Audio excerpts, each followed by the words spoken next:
दोस्तों हमारी आज की इस वीडियो का टॉपिक रहेगा एंटनी एंड क्लियोपैट्रा। दोस्तों ये विलियम शेक्सपियर की एक बहुत ही पॉपुलर ट्रेजेडी है। इसको the tragedy of Antony and Cleopatra के नाम से भी जाना जाता है। इस प्ले को पहली बार 1607 के आसपास किंग्समैन कंपनी के द्वारा ब्लैक फ्रायर थिएटर या फिर ग्लोब थिएटर में परफॉर्म किया गया था। इसको पहली बार पब्लिश करवाया गया था 1623 में।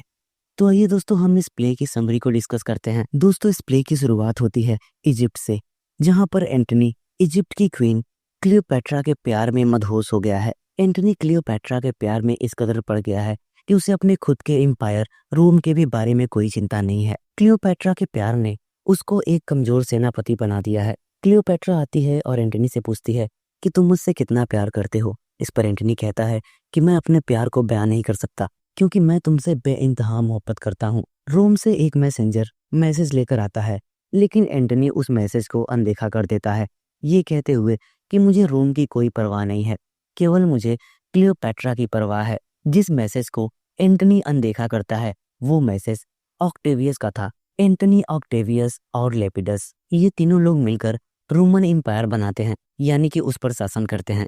लेकिन एंटनी इजिप्ट आ गया है और उसे अब रोम की कोई परवाह नहीं है। रोम से एक दूत आता है और वो रोम की हालत के बारे में एंटनी को बताता है। ये सब जानने के बाद एंटनी को लगता है कि उसे अपने कर्तव्यों को नहीं भूलना चाहिए और हर हाल में उसे रोम को प्रोटेक्ट करना चाहिए। एंटनी पॉम्पी की बढ़ती हुई ताकत से भी परेशान हो जाता है। ये पॉम्पी एंटनी और ऑक्टेवियस के खिलाफ अपनी सेना खड़ी करता है। एंटनी ये डिसाइड करता है कि अब उसे रोम जाना चाहिए। वो क्लियोपैट्रा को ये बात बताता है कि वो रोम जाना चाहता है। इस पर क्लियोपैट्रा उससे नाराज हो जाती है और अपने प्यार पर शक करने लगती है। वो ऐसा समझती है कि एंटनी उसको धोखा दे रहा है। इस पर एंटनी उसको समझाता है कि मेरे दूर जाने से मेरा प्यार तुम्हारे प्रति कभी भी कम नहीं हो सकता। रोम में ऑक्टेवियस लेपिडस से शिकायत करता है कि किस तरह से एंटनी इजिप्ट में शराब पी रहा है और पार्टी कर रहा है। वो अपना पूरा समय बर्बाद कर रहा है।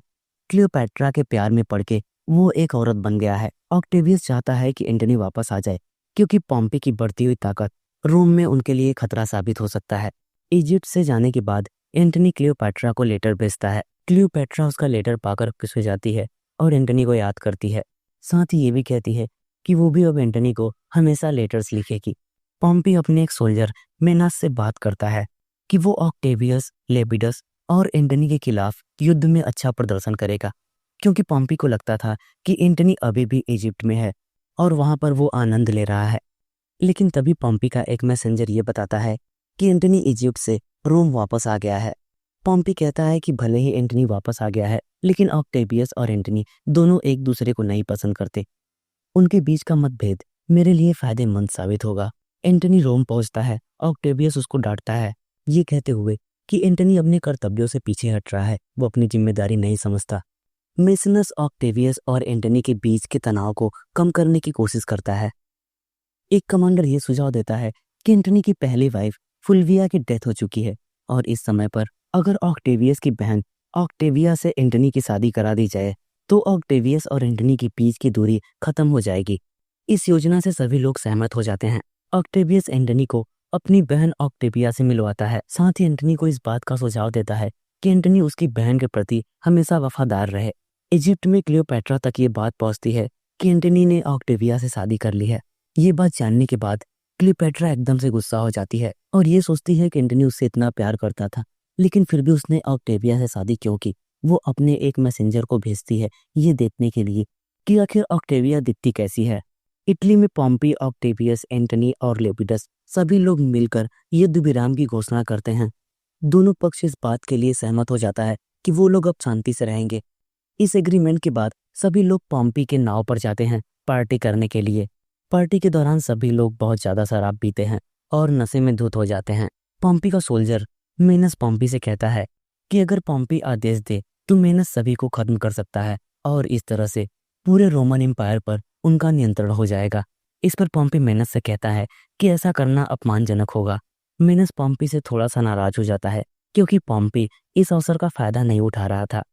एंटनी ऑक्टेविया को लेकर एथेंस जाने की योजना बनाता है। ऑक्टेविया को दुख होता है कि वो अपने भाई ऑक्टेवियस को छोड़कर एथेंस जा रही है। ऑक्टेवियस भी दुखी मन से अपनी बहन को अलविदा कहता है। उधर इजिप्ट में क्लियोपैट्रा ऑक्टेविया और एंटनी के लिए गुस्सा करती है लेकिन उसे इस बात की खुशी भी होती है कि ऑक्टेविया उससे ज़्यादा खूबसूरत नहीं है। एथेंस पहुंचने के बाद एंटनी ऑक्टेविया से ऑक्टेवियस के बारे में शिकायत करता है। इस पर ऑक्टेविया कहती है कि मैं रोम जाकर तुम्हारे और अपने भाई के बीच के दरार को कम करने की कोशिश करूंगी।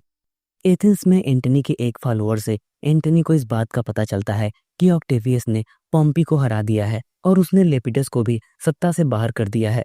ऑक्टेविया अपने भाई ऑक्टेवियस के पास आती है और एंटनी के द्वारा पास्ट में की गई गलतियों के लिए उसे माफ करने को कहती है। इस पर ऑक्टेवियस अपनी बहन को बताता है कि एंटनी ने तुम्हें धोखा दिया है, वो दोबारा से इजिप्ट चला गया है और साथ ही उसने अपना साम्राज्य एक वेश्या को दे दिया है। इजिप्ट में एंटनी और क्लियोपैट्रा ऑक्टेवियस के खिलाफ लड़ाई की तैयारी करते हैं। क्लियोपैट्रा एंटनी के एक एडवाइजर एनोबार्बस को बताती है कि वो भी युद्ध में जाएगी। क्लियोपैट्रा की इस बात पर एनोबार्बस थोड़ा नाराज हो जाता है क्योंकि उसको लगता है कि युद्ध में महिलाओं का कोई काम नहीं है, इसलिए क्लियोपैट्रा को युद्ध में नहीं जाना चाहिए। एंटनी ऑक्टेवियस से समुद्र में लड़ने के लिए कहता है। उस पर उसका एक कमांडर कैनेडियस उसको मना करता है कि ये लड़ाई समुद्र में ना लड़ी जाए, लेकिन एंटनी बिल्कुल भी नहीं सुनता क्योंकि अब वो क्लियोपैट्रा के नियंत्रण में है और सारी उसकी बात मानता है। ऑक्टेवियस और एंटनी की नौसेनाएं दोनों आमने सामने होती हैं। एंटनी अपने कमांडर कैनेडियस की कोई भी बात नहीं मानता, इसलिए कैनेडियस उसको छोड़कर ऑक्टेवियस के ग्रुप में शामिल हो जाता है। एनोबार्बस सोचता है कि भले ही एंटनी का व्यवहार कायरतापूर्ण है, लेकिन फिर भी मैं मजबूरी में उसके साथ खड़ा रहूंगा। युद्ध में एंटनी को नुकसान होता है, वो शर्मिंदा हो जाता है। वो सोचता है कि वो ऑक्टेवियस के सामने आत्मसमर्पण कर देगा। वो अपने एक मैसेंजर को ऑक्टेवियस के पास भेजता है। वो कहता है कि ऑक्टेवियस मेरे खिलाफ कोई भी दया ना दिखाए, लेकिन वो क्लियोपैट्रा को छोड़ देगा। ऑक्टेवियस अपना एक दूत क्लियोपैट्रा के पास भेजता है। ऑक्टेवियस चाहता है कि क्लियोपैट्रा एंटनी को छोड़ दे और उसके साथ आ जाए। इसके बदले में ऑक्टेवियस क्लियोपैट्रा को उपहार देगा। ऑक्टेवियस की बात पर क्लियोपैट्रा तैयार हो जाती है।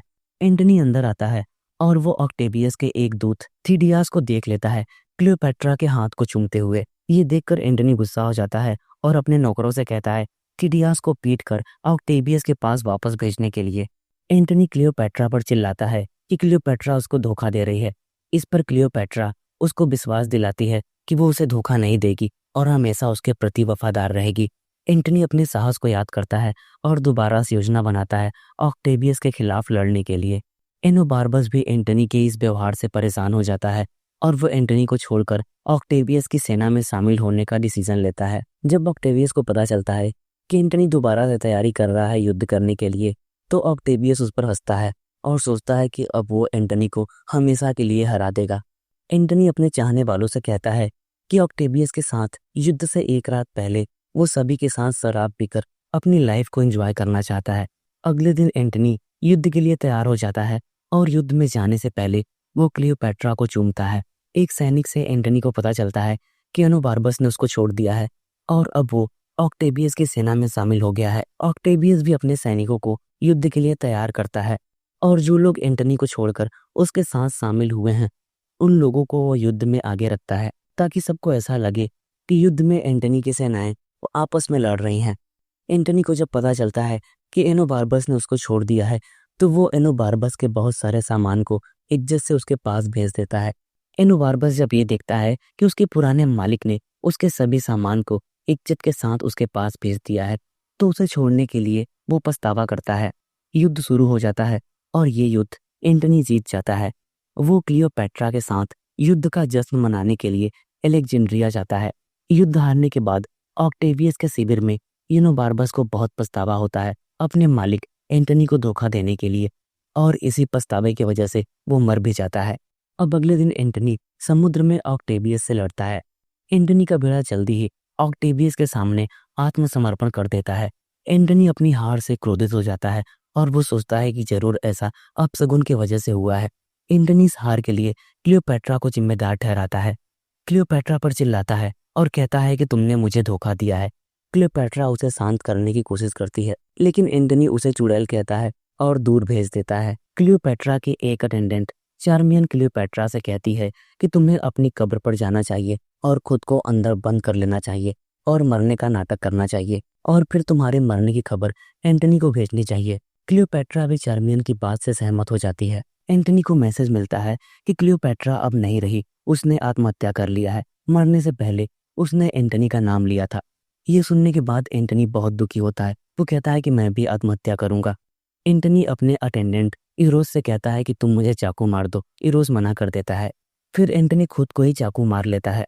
क्लियोपैट्रा का एक सेवक आता है और एंटनी को बताता है कि क्लियोपैट्रा अभी मरी नहीं है, वो जिंदा है।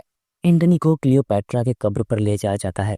क्लियोपैट्रा एंटनी को मरते हुए देखकर परेशान हो जाती है। मरने से पहले एंटनी क्लियोपैट्रा से कहता है कि तुम्हें ऑक्टेवियस के साथ चले जाना चाहिए, तुम वहां पर सुरक्षित रहोगी। लेकिन क्लियोपैट्रा मना कर देती है और उससे वादा करती है कि वो भी अपना जीवन समाप्त कर लेगी, लेकिन ऑक्टेवियस की कैद में नहीं रहेगी।